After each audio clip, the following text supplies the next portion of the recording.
Ang programang ito ay rated SPG. Striktong patnubay at gabay ng magulang ang kailangan. Maaaring may masiselang tema, lengguwahe, karahasan, sexual, horror o droga na hindi angkop sa mga... Uy, bakit ka umiyak? Hindi ko sinasadya. Bakit ano nangyari? Pagkatapos ng mahulog ni Don Pepe dito sa bangin, ay agad niyang tumawag itong si Zoe dito kay Don Carlos. At dito nga nagtaka itong si Carlos na kung bakit umiiyak itong si Zoe. At dito nga na sinabi ni Zoe na hindi daw niya sinadya na maitulak itong si Don Pepe sa bangin. At yun ang dahilan na kung bakit nasawi ito. At dito naman nag-alala ng husto itong si Carlos sa kanyang anak na si Zoe. At pinayuhan niya itong si Zoe sa dapat niyang gawin.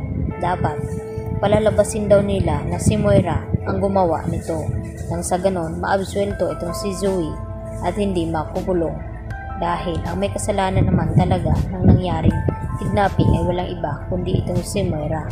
Kaya sinabi ni Don Carlos dito sa kanyang anak na kinakailangan na gawin ni Zoe na ilaglag ang kanyang ina at sabihin na hindi siya ang gumawa nito at itong si Moira ang gumawa ng krimen. Samantala, todo iyak naman itong si Giselle nang makita ang tungkod ng ama na nakuha nga ng mga pulis dito sa pinagtaguan ni Balahadja kay Don Pepe.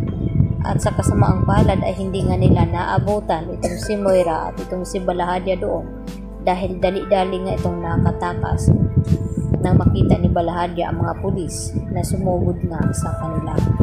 At dito nga nalaman ni Moira ang buong pangyayari na hinahabol pala ng mga pulis itong si Balahadja. Kaya natakot na rin itong si Moira at mapipilitan na rin na magtago ito.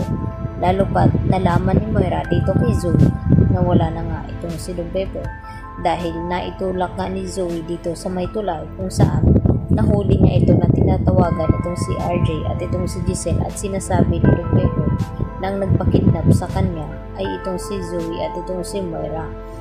At hindi nga masyadong narinig dito ni Giselle at RJ ang mga sinasabi dito ni Don Pepe dahil sa signal na paputol-putol nga ito at hindi nila maiintindihan ang mga sinasabi sa kabilang linya.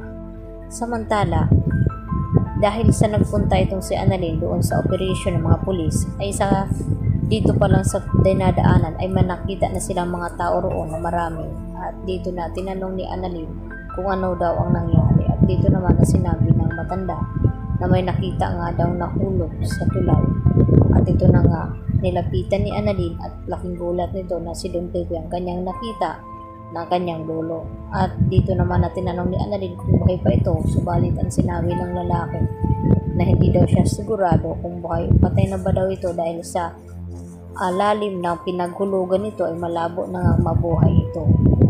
Kaya dito agad na tinawagan ni Annalyn itong si Giselle at RJ na natagpuan na nga niya itong si Don Pepe at kinakailangan nila agad madala sa Apex Hospital nang sa ganun ay magamot agad itong si Don Pepe. At dito na hindi napigilan ni Annalyn ang kanyang sarili na mapaiyak habang nakatitig dito kay Don Pepe na ganun nga ang nangyaring sitwasyon.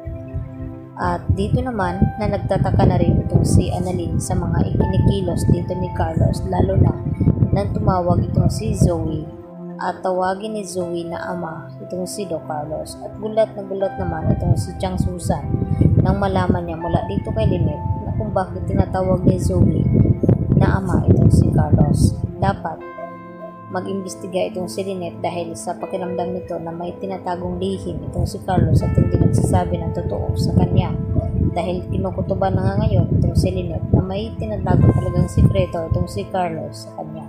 Kaya yan naman ang ating patuloy na pagkaabangan mga puso kung ano magiging kahinatnan dito sa ginawa ni Zoe na malaking krimen sa lolo ni Annalyn.